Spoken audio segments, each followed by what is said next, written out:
Grab 4 crayons, any 4. That is all you will ever need to color any map ever drawn. Every country, every county, every twisted fractal boundary a cartographer could dream up, so that no two neighboring regions share a color.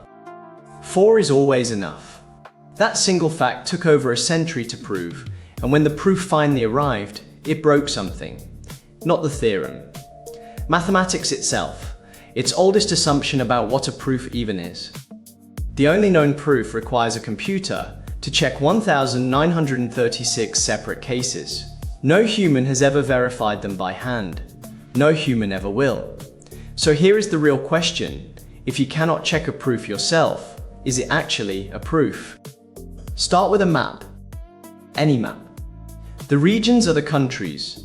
2 countries are neighbors if they share a border, not just a corner point. Your job is to color them so no 2 neighbors match. How many colors do you actually need? 2 colors works for a checkerboard. 3 colors gets you surprisingly far, but then you draw something like this. 5 regions, each one touching all the others, and suddenly 3 colors collapse. 4 though, 4 always survives. Nobody in the 1800s could prove it, but nobody could break it either.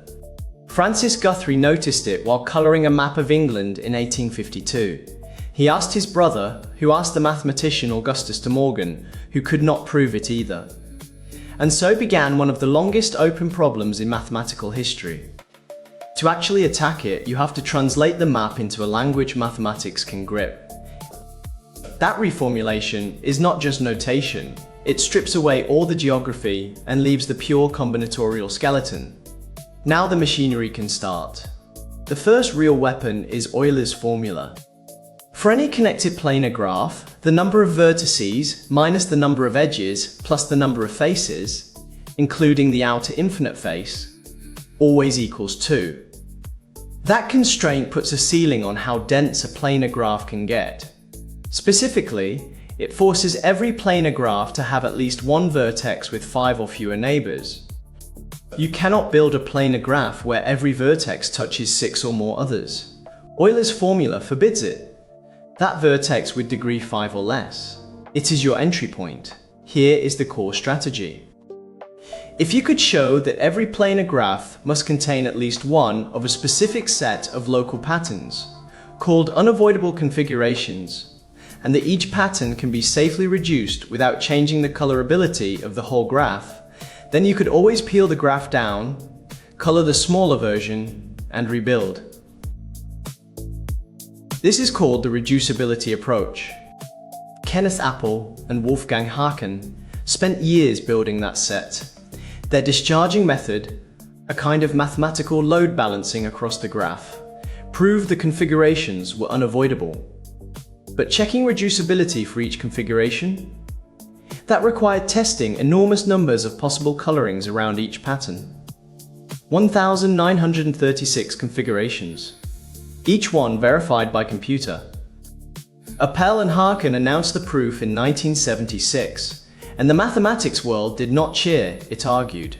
Because here was something genuinely new, a proof where the verification step was not a chain of logical sentences a human could read and check. It was a program, an algorithm, a black box that said, "Trust me." A traditional proof is a social object.